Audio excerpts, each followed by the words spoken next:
for a long time. ठीक है, so he is the American Canadian American psychiatrist, ठीक है, और psychologist you can say. So he was born in 1910 and 1970. तो question में examiner आपसे ये नहीं पूछने जा रहा है कि कब वो पैदा हुए थे और कब उनकी डेथ हुई थी. ठीक है, वो पूछेंगे किसके बारे में, his academic contribution. Like he gave the transaction analysis theory, जिसको हम बोलते हैं टीए, ट्रांजैक्शन एनालिसिस थ्योरी. ये क्या है थ्योरी? जैसे मैंने वीडियो की या फिर मैंने आज के सेशन की शुरुआत में बोला, मैं रिपीट कर दे रहा हूँ अगेन, क्योंकि कुछ लोग बाद में ज्वाइन हुए. Like I have told you about, the examiner has been asked many times about Albert Bandura, about Sigmund Freud, about Erik Erikson, Carl Roger, Carl Jung, ठीक है, जीन पियाजे. ठीक है, he has been asked, these scholars has been asked many times and their contribution as well. ठीक है, but now this time I want to add one scholar in your list that he could be asked in the examination. His name is Eric Berne. He is a Canadian American psychiatrist. He is the founder of transaction analysis theory. What is transaction analysis theory? In this video, I will try to ensure that after watching this video or after watching this session, you will be able to understand who was Eric Berne and what was his contribution and how he contributed in the field of psychology. What was the contribution given by him in the field of psychology or in the discipline of psychology, right? So this is the basic information about him. He is Eric Berne. His name is Eric Berne, born in 1910 and he passed away in 1970, right? So founder of transaction analysis. The term is transaction analysis. Whenever I am giving you a terminology, whenever you understand, whenever you learn the terminologies, please make sure to understand and bifurcate the terminology. You will be able to understand and you will be able to recall for the long time. If you are able to bifurcate, if you are able to break up the terminology, you would be you can keep it in your mind for the long time. ठीक है, like this is the transaction. Now the term is transaction. I want to start this session from this term, transaction. We use this term when mostly related to money. ठीक है, transaction, जैसे आपने किसी को कुछ पैसा दिया और पैसा आपको वापस आया. This kind of we use this transaction terminology for the related to money. ठीक है, we use in normally, but in psychology Eric Berne using this terminology for your social behaviour और social conduct, the way of communication pattern, your communication pattern. Like I can say the social behavior, how is your social behavior, right? And remember these terminologies because this theory is based on these two things, social behavior and communication pattern.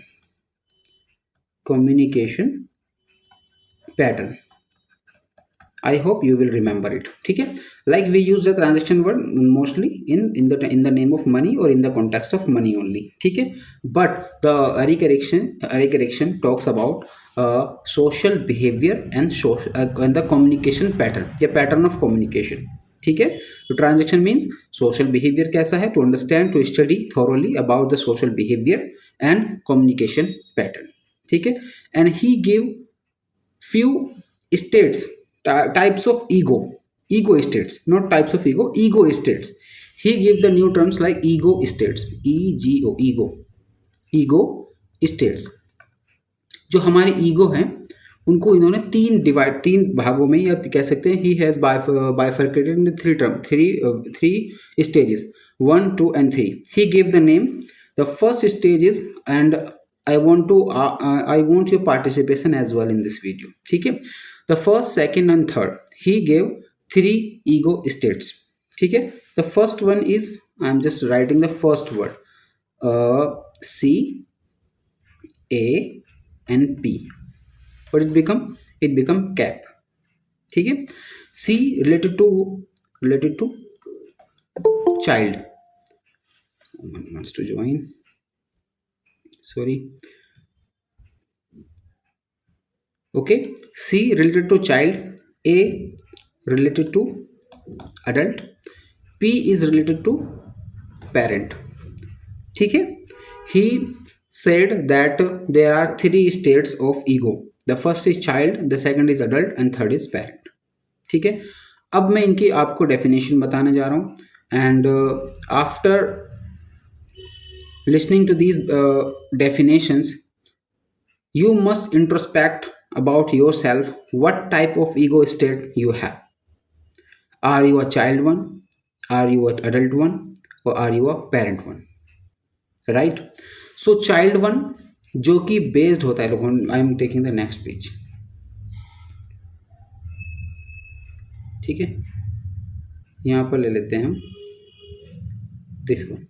ठीक है, this one, parent, adult and child. Child one. ठीक है, तो child में वो क्या बोलते हैं, child type of ego state ऐसी ईगो स्टेट होती है जिसमें हम अपने इंट्यूशन,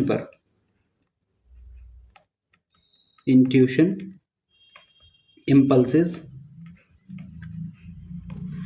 और इंट्यूशन इम्पल्सिव होते हैं किसमें, अपने चाइल्ड ईगो. मतलब हमारा जो बिहेवियर है, हमारा जो सोशल इंटरेक्शन है, जो मैंने आपको बताया सोशल बिहेवियर, सोशल इंटरेक्शन, और हमारा जो कम्युनिकेशन का पैटर्न है, वो अगर इंट्यूटिव है, सडन चीज़ें करने का मन हुआ. एक एग्जांपल दूंगा आपको इसका. लाइक आप जो है मार्केट में ऐसे ही गए थे सिर्फ घूमने के लिए, आपको कोई भी एक ड्रेस पसंद आ गई, आपने देखा कि I am gonna by this, है ना, मैं इसको खरीदूंगी एनी हाउ, या खरीदूंगा, ये जो भी आपको इस तरीके की चीज़ें आप इमीडिएटली डिसीजन लेते हैं अपने ओल्ड ट्रांजेक्शन्स में. जो भी आपका ट्रांजेक्शन होता है डे टू डे किसी इंडिविजुअल के साथ, ये आपका पैटर्न ऑफ कम्युनिकेशन है. ठीक है, तो वो आपका इम्पल्सिव है. एकदम से आपको समझ में आया, एकदम से आपने उसके लिए डिसीजन लिया, तुरंत आपको चाहिए वो ड्रेस. जैसे बच्चे देखते हैं, छोटे बच्चे जिद करने लगते हैं कि ये अभी चाहिए, ऐसे पैर वैर जमीन पे मारने लगते हैं वो, कि अभी चाहिए करके जिद वाले करते हैं. उसके पीछे का आगे का थॉट, पीछे का थॉट वो ज़्यादा नहीं सोचते. वो सिर्फ अभी इसी वक्त जो उनको फीलिंग आई है, उसी फीलिंग पर बेस्ड होकर वो डिसीजन ले लेते हैं अपने. This kind of transaction, this kind of way pattern of communication, it's known as child ego state. क्या आपको समझ में आया?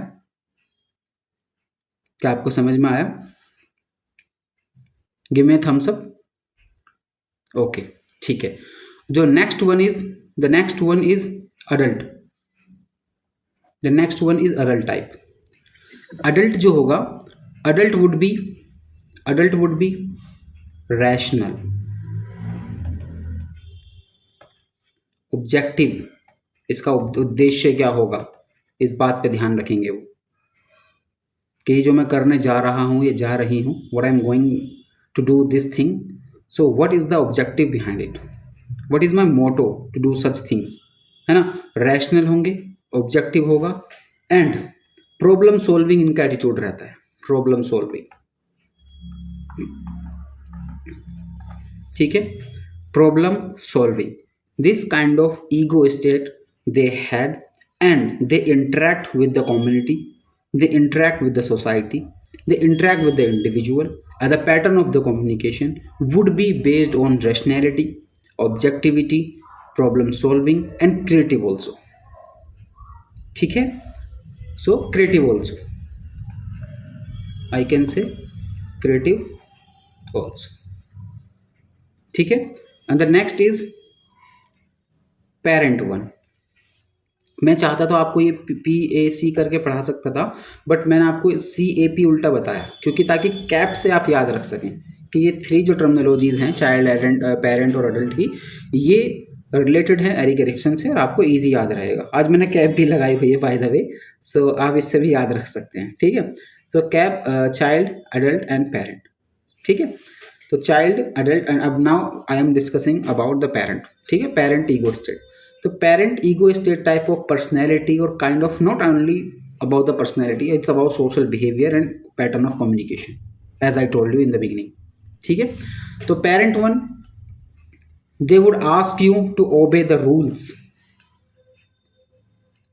obey the authority, morality.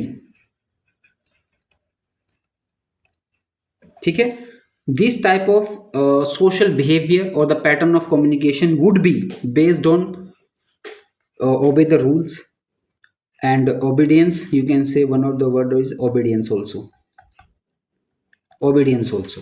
ठीक है, and morality and authority. It would be based on authority. They would love to follow the authority, would love to obey the rules, would love to obey the obedience. ठीक है, and they would teach you and they will interact with you for the sake of rules and authority and morality and obedience, and they would ask you to do such things on the same pattern. This type of ego state, yeah, we can say the social behavior or the pattern of communication, they would opt, they would follow. These three types of ego states described by Eric Berne in he is a not comedian, Canadian psychiatrist, Canadian American psychiatrist. Okay, so ego states parent, adult and child. ठीक है, I hope आपको ये तीनों state समझ में आए. Okay, child one, adult one and parent. ठीक है, thank you Karan, thank you Khatija, thank you Swaswati, thank you Sana, thank you Akshay, Akash, thank you Shalini. ठीक है, आपको ये समझ में आया एरिक बर्ने के बारे में. आज अथर्व, थैंक यू अथर्व. ठीक है, तो मैंने बात की आपसे एरिक बर्ने के बारे में और उससे रिलेटेड टर्मिनोलॉजी, क्योंकि examiner can frame the question because I have told you, as I have told you, these thinkers like Sigmund Freud, Eric Berne and Carl Jung, Jean Piaget, they have been asked many time in the examination. The examiner can give you this option also in the examination. ठीक है, so that's why I am discussing about Eric Berne. ठीक है, he is a Canadian American psychiatrist. and now देखो, जैसे मैंने बोला the key theories and concept जो इनके दिए हैं, TA, इसको TA भी बोलते हैं. ठीक है, transaction analysis, the study of social transaction. देखो, जैसे मैंने बोला, the study of social transaction to understand the behaviour and the communication. As you can see on the screen, I have told you this thing. And ego states three distinct parts of personality like value, rules and beliefs learned from the authority figure. वो कोई भी हो सकता है. It could be government, it could be ancestor. ठीक है, वो कोई भी हो सकते हैं. From authority figures like government हो या एंसेस्टर्स हो हमारे. ठीक है, वो पेरेंट. अडल्ट होते हैं rational, objective and problem solving part, ये देखते हैं. देन उसके बाद यहाँ चाइल्ड का है फीलिंग्स पर बेस्ड, जो उनके फीलिंग्स, सभी फीलिंग्स, मेरा मन कर रहा है कि बस पिज़्ज़ा खा लूँ मैं तो कैसे भी, उसका क्या ऑब्जेक्टिव रहेगा, क्या उसका, मेरा नहीं, कुछ नहीं पता मुझे, बस मुझे अभी पिज़्ज़ा चाहिए. And I order on the Zomato, अब वो पिज़्ज़ा आ गया, मैंने खा लिया, संतुष्ट हो गया. This kind of personality. अब हमें अपने, अभी देखो, इम्पल्सिस हैं, क्रिएटिव भी हैं एंड स्पॉन्टेनिटी होती है. ठीक है, चाइल्ड ईगो में. अब हमें अपने आप में इंट्रोस्पेक्ट करना है, तो what kind of ego states I am having. ठीक है, it is child one, adult one और parent one. You can write in the comment box like C और A, like parent one, like adult one, child one. इससे क्या होगा कि आपका interaction में इसलिए भी चाहता हूँ ताकि आप लंबे समय तक चीज़ों को याद रख पाएँ. और आपने सेशन ज्वाइन किया है तो ये फ्रूटफुल हो, और आज के बाद कोई भी ट्रांजैक्शन एनालिसिस के बारे में कभी भी कोई आपसे उठा के भी पूछे तो तुरंत आप बताना शुरू कर दें. ये सिर्फ आपके एग्जाम तक बेस्ड नहीं रहेंगे. चाइल्ड वन, शीतल सेज चाइल्ड वन. ओके, ठीक है, तो ये आपको आपके MSW एग्जाम में आज आप साइकोलॉजी एज डिसिप्लिन सब्जेक्ट पढ़ोगे तब भी आपको ये सब थ्योरीज वगैरह दिखाई देंगे. तो उस समय शायद मैं आपको याद आऊँ कि ये हमें इस तरीके से बताया था. स्वास्वती सेज अडल्ट वन. ओके, इसमें कोई मैं अच्छा नहीं कह सकता किसी को, कोई बुरा नहीं कह सकता कोई किसी को भी कि हाँ this is best, this is not best, ऐसा कुछ नहीं. ठीक है, the pattern of social behaviour, the pattern of social transaction, the pattern of communication, this is. But अब थोड़ा इसको समझने के बाद खुद से डिसीजन लें. अपने आप को रोक भी सकते हैं, अपने आप को शेप भी कर सकते हैं कि अभी मेरे लिए क्या बेहतर रहेगा. Child one, adult one, parent one. हम नहीं कह रहे कि I'm not saying you must be parent one, you must be adult one, child one is not good. I'm not saying this. No one can't say this, है ना. ये अपने ऊपर रखना है और अपने आप को इम्प्रूव करना है. ये अपने आप को देखना है कि मेरा लाइफ का गोल क्या है, कौन सी टाइप ऑफ स्टेट ईगो मेरे लिए बेहतर रहेगी. This is the only thing I can say. Khadija से parent one. Okay okay, good. आप शेयर कर रहे हैं, मुझे बहुत अच्छा लग रहा है. आप सब शेयर कर रहे हैं, it means you are interacting and you are learning and you are expressive. That's good. Great. The types of transaction he says. अब कुछ टर्मिनोलॉजी और हैं जो कि अब टाइप्स ऑफ ट्रांजेक्शन की बात करेंगे. वो तो ईगो स्टेट हो गई 3 टाइप की. अब टाइप ऑफ ट्रांजेक्शन, इसमें ही complementary, expected response and smooth interaction transaction. Like अगर मैंने आपको गुड मॉर्निंग बोला है, गुड इवनिंग बोला है, हेलो एवरीवन बोला है, या आपने मुझे बोला है गुड मॉर्निंग सर, ठीक है। तो आप, मेरा भी ये है कि मैं आपको बदले में बोलूँ आपकी एक्सपेक्टेशन से, जो कि एकदम वाजिब है, तो वही रिप्लाई मैं ऐसे दूँ। तो this is the expected responses, this kind of transaction known as complementary. ये तो सिर्फ मैंने एक ग्रीटिंग के लिए बोला है। उसके अलावा ये भी कि अगर आप किसी को गिफ्ट देते हैं ना, एक थ्योरी और है, सोशल ट्रांजेक्शन थ्योरी, नहीं not social transaction theory, social exchange theory, Ogburn ने दी थी सोशल एक्सचेंज थ्योरी। वो भी ऑलमोस्ट सेम बात करती है, लेकिन उसका थोड़ा ऑब्जेक्टिव अलग है, ठीक है। तो एक्सपेक्टेड रेस्पॉन्स जो है आपके, वो मान लाइक फॉर एग्जांपल, अगर आप मुझे गिफ्ट देते हैं तो बदले में मुझे भी ऐसा लगेगा मैं भी इनको बदले में कुछ दूं, गिफ्ट दूं। तो ट्रांजैक्शन होना चाहिए। अगर किसी रिलेशन को बनाए रखना चाहते हैं तो वहाँ पर ट्रांजैक्शन रहना चाहिए, या फिर जो कॉम्प्लीमेंट्री थिंग्स हैं, जो कि एक्सपेक्टेड रेस्पॉन्सेज हैं, जो स्मूथ इंटरेक्शन कराएं, वो होना चाहिए, ठीक है। तो this is the type of transaction. उसके बाद है crossed unexpected response and leads to conflict. जब अनएक्सपेक्टेड रेस्पॉन्स आएगा तो वो क्या लीड करेगा, वो कन्फ्लिक्ट को लीड करेगा। This is type of transaction non is क्रोज्ड।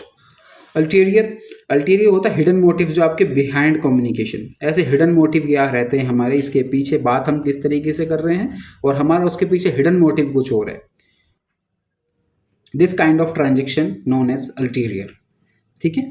Ulterior, hidden motives behind communication. Life scripts unconscious plan life, ये इसी का सब पार्ट है, इससे अलग नहीं है ये। इसका जो है इसी का, ये यहाँ से आगे शुरू होता है एरो के बाद, ठीक है। यहाँ पे एरो नहीं लगाया, या फिर इसी में स्पेस एंटर प्लस हो गया तो इसलिए वो नया न्यू आ गया डॉट, ठीक है। तो यहाँ पर ये है unconscious life plan shaped in childhood that guides behaviour, that is life script. अगर आपके बचपन में आपके साथ कुछ इस तरीके के हादसे हो गए हैं जो कि बहुत डीपली आपको इफेक्ट किया है, तो डेफिनेटली वो टाइप ऑफ ट्रांजैक्शन जो आपके बीच रही, वो बहुत अनकॉन्शियसली आपके लाइफ स्पैन पे शेप करती है और आपके चाइल्डहुड को, shaped in childhood that guides behaviour, आपके बिहेवियर को बहुत कॉन्शियस कर देती है। अगर कोई चीज़ें किसी के साथ हो जाती हैं तो वो इंडिविजुअल बहुत कॉन्शियस हो जाता है। जैसे हमारे नॉर्थ इंडिया में बहुत लोग मेरे बात से इससे एग्री करेंगे, जो कहावत है, जो कहते हैं कि बहुत सिंपल सी कहावत है, शायद आपने सभी ने सुनी हो, जिसमें कहते हैं कि दूध का जला छाछ भी फूंक मार के पीता है, ठीक है। So this is kind of thing. तो अगर कुछ इस तरीके की चीज़ें हो गई हैं किसी के साथ, तो उसका बिहेवियर को मॉडिफाइड करती है वो इंसिडेंट्स, और शेप्ड कर देती हैं। जो कि चाइल्डहुड में हो गए थे तो वो उसका सेव लाइफ टाइम इस तरीके की भी रहती है। कुछ लोगों को PTSD भी हो जाता है ना। ये तो आपने सुनी होगी ना, दूध का जला छाछ भी फूक फूक के पीता, राइट, आपने सुनी होगी, ये खदीजा ने सुनी है, ओके। नॉर्थ इंडिया में बहुत फेमस है। I am not sure about the south India और नॉर्थ ईस्ट, बट हाँ नॉर्थ इंडिया में काफ़ी फेमस है ये, है ना।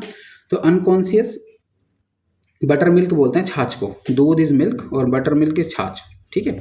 सो unconscious life plan shaped in childhood that guides behaviour, that is life scripts. Game people play. अब आप ये देखना कि आपका किस तरीके का, ये आप खुद के लिए भी रख सकते हैं। देखो साइकोलॉजी सिर्फ हमें क्वेश्चन एग्जाम क्रॉस करने के लिए नहीं, सिर्फ आपको फ्यूचर में कभी किसी की काउंसलिंग भी करनी होगी, तो this type of terminologies would come into your mind, that मुझे किस तरीके से इससे बात रखनी है, क्या मुझे लेना है, क्या नहीं लेना है। तो उसके लिए पहले आप अपने आप को देखो कि मैं किस चीज़ से मोटिवेट होता हूँ या होती हूँ, एक कौन सी चीज़ मुझे ट्रिगर करती हैं, या as a human being normal कौन चीज़ किसको ट्रिगर करती हैं, वो आप ज़्यादा समझ पाएंगे, तो फिर आगे फ्यूचर में आप काम कर पाएंगे उसके बारे में, राइट। सो यहाँ मैंने बोला गेम्स पीपल प्ले, यानी कि recurrent manipulative pattern of social interaction to meet hidden needs. जैसे ना लोग गेम प्ले करते हैं आपके साथ, तो कौन से टाइप का ट्रांजैक्शन आपके साथ ज़्यादा रहता है लोगों के साथ, complementary one, crossed, ulterior, life scripts, या फिर games people play. This is types of transaction comes under, ठीक है।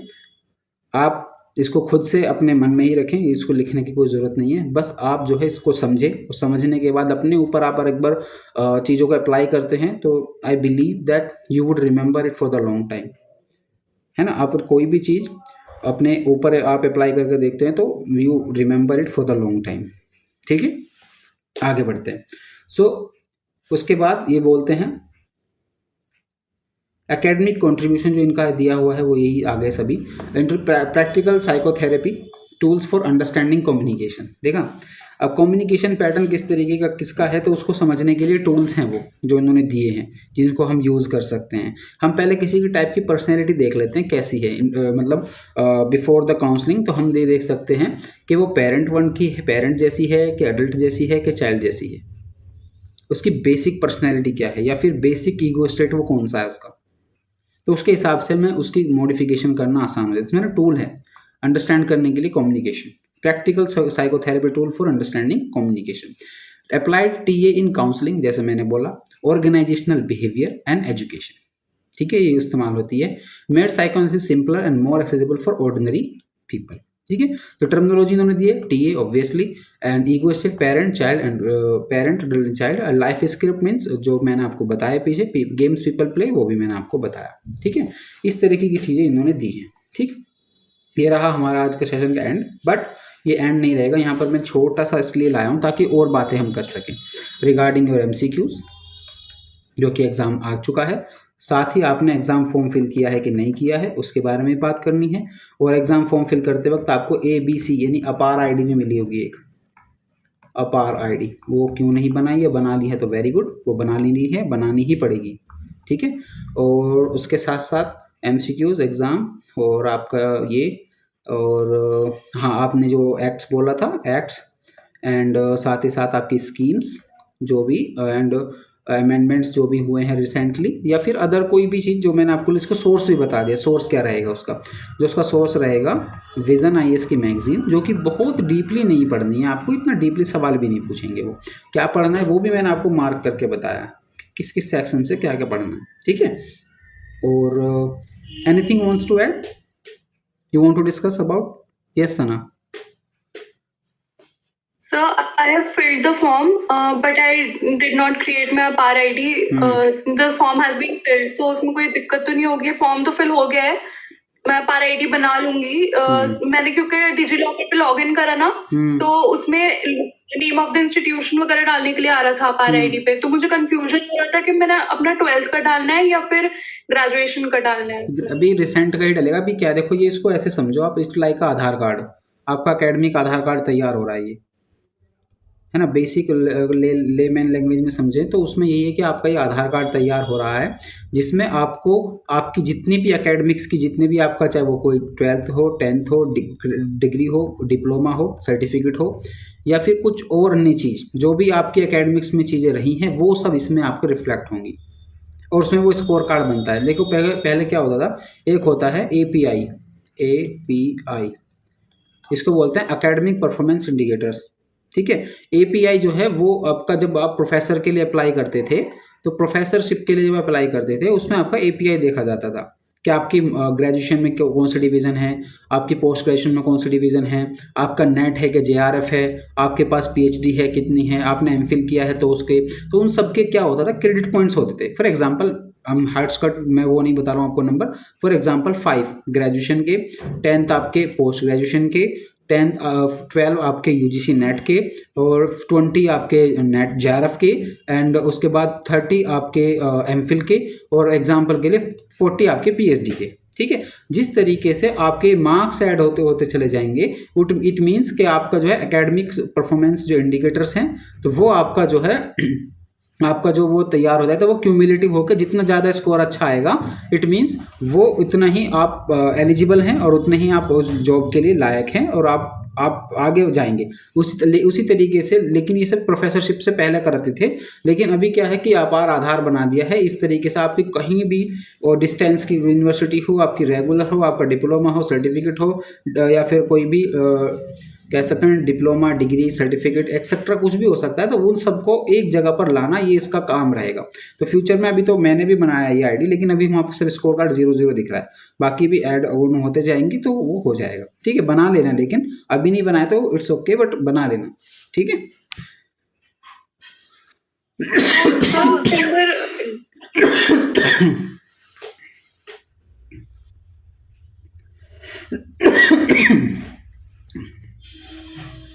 सॉरी, ये बताइए सर, उसमें फिर अपना बैचलर्स का ही डाले शुरू में? हाँ, अभी डाल सकते हैं ना, बाद में सब ऐड ऑन होंगे वो। Thank you sir. Okay, welcome, ठीक है। तो MCQ जैसे मैंने आपको बताया, not only 1000, I will provide you 1500 plus, ठीक है। और बाय द एंड ऑफ 25 दिसंबर, और साथ ही साथ मैं ये भी करूँगा कि आपको कुछ क्वेश्चंस किस तरीके से अटैम्प्ट करने हैं अपने एग्ज़ाम में। और कुछ लोग ऐसे भी हो सकते हैं जिन्होंने कभी भी एग्ज़ाम नहीं दिया है एज ए एंट्रेंस का, क्योंकि ग्रेजुएशन हो सकता है उनका मेरिट बेस पर हो गई थी या उस यूनिवर्सिटी में एप्लीकेबल नहीं था, लेकिन कभी इस तरीके कॉम्पिटिटिव एग्ज़ाम जो है कभी दिया नहीं है, उनको वहाँ पे प्रॉब्लम होती है। वो जानकर भी चीज़ें गलत हो जाती है ना, मतलब इन्फॉर्मेशन होने के बावजूद भी, सही आंसर होने के बावजूद भी आप नहीं कर पाते हैं, तो वो बहुत दुख की बात होती है। अगर आप अकेडमी और सोशल वर्क से जुड़े हैं तो आप ये सब चीज़ें भी जाने समझे और कोई बिना किसी गलती के अच्छा परफॉर्म कर गए, यही मेरी पूरी उम्मीद रहेगी और साथ ही यही मेरी पूरी कोशिश भी रहेगी। इसके लिए मैं आपको वो अलग से भी बताऊंगा, ठीक है। थैंक यू आकाश, ठीक है। सो ये बात हो गई, अपार की बात हो गई। एग्ज़ाम आपका मार्च में होने जा रहा है, ठीक है, मार्च 2026 में आपका एग्ज़ाम होगा, maybe in the first और the second week of March, ये हो सकता है। अभी बहुत सारी क्वेरी ऐसी आ रही है जो कि मतलब अभी रिलेवेंट नहीं है वो, कि लाइक कट ऑफ क्या जाएगी, तो कट ऑफ पर भी बात नहीं करेंगे, उससे बहुत फैक्टर हैं जो मैं पहले भी बता चुका हूँ। और लास्ट ईयर में जैसे 3-4 सालों से इस एग्ज़ाम को फॉलो कर रहा हूँ, तो जिस तरीके का मैंने प्रिडिक्शन किया है वो एज माई ऑब्जर्वेशन और एक्सपीरियंस बिहाफ पर, कोई अंतर्यामी वाला काम नहीं। बस वो जो बताया मैंने ऑलमोस्ट सही बैठा है, सटीक ही बैठा है, 1-2 नंबर सिर्फ आगे पीछे बैठा है, ठीक है। तो वो सब चीज़ें भी याद रहेंगी और उसके अकॉर्डिंगली ही हम एक्ट करेंगे, ठीक है। और कोई सर हिंदी मीडियम इंग्लिश दोनों रहेगा? इंग्लिश रहेगा मोस्टली, इंग्लिश रहेगा। मे बी आपको एग्जामिनर वहाँ दे ऑप्शन, एक मैं दिखाऊंगा जब आपको विंडो शेयर करूंगा ना, वो उसमें दिखाऊंगा ऑप्शन भी रहता है लैंग्वेज स्विच करने का, लेकिन कहीं हो सकता है कि ना भी आए, ठीक है, ओनली इंग्लिश भी रह सकता है, क्योंकि फिर आपके फ्यूचर में जो एग्ज़ाम वगैरह वो सब इंग्लिश में ही होने जा रहे हैं, टेस हो, DU हो या फिर कोई भी अदर सेंट्रल यूनिवर्सिटी हो, तो आप थोड़ा थोड़ा इंग्लिश पे भी काम करना शुरू कर दीजिए, राइट। इसके अलावा किसी कोई क्वेश्चन? नोट्स आई होप आप सर सभी मैंने ये सभी रुक सर मैंने पहले जो अपर आईडी है वो पहले एक बार क्रिएट किया था 1 साल पहले, वो पुराना वाले से हो जाएगा या फिर वो नया क्रिएट करना एक ही रहेगा, वो एक ही रहेगा। आप उसको उसमें ऐड ऑन करेंगे, वो उसको एक्सेप्ट कर लेगा, एक ही बार बनेगा सिर्फ ही। जिस तरीके से आधार के नंबर आपके फिक्स हो गए हैं ना, आप एड्रेस चेंज करो या फिर नाम में कुछ थोड़ा बहुत 1-2 वर्ड आगे पीछे करो, वो चलेगा, फोटो चेंज करो तो चल जाएगा, लेकिन जो नंबर जो आपको 12 डिजिट दी गई है ना, वो सेम ही रहेंगी। तो इसी तरीके से वो जो आपकी आईडी मिल गई वो सेम ही रहेगी, ठीक है, आप वही चल जाएगी। अगर एक बार आप बन गई है तो बार बार नहीं बनानी होती उसको, ओके। और एग्ज़ाम फॉर्म फिल करने का तरीका भी ऑलमोस्ट मुझे नहीं लग रहा कुछ ऐसा कुछ फेस कर रहे होंगे। Step by step form fill करने का वीडियो आएगा। हाँ, मैं इस पर, जैसे मैं यही बोल रहा था आपसे कि इस पर भी मैं वीडियो बना दूंगा, अगर आप बोलेंगे तो कोई नहीं, मैं इस पर बना ही दूंगा। अभी वो थोड़ा सा मैं बहुत बिजी शेड्यूल चल रहा है, आई गेस थोड़ा शायद आपको भी ऑब्जर्व हुआ होगा मेरा फील्ड विजिट्स, और साथ ही अभी मैं लखनऊ यूनिवर्सिटी भी गया था, तो जिसकी वजह से भी मेरा शेड्यूल थोड़ा भी हैक्टिक चल रहा है। अदरवाइज़ मैं अब तक रिकॉर्ड कर देता।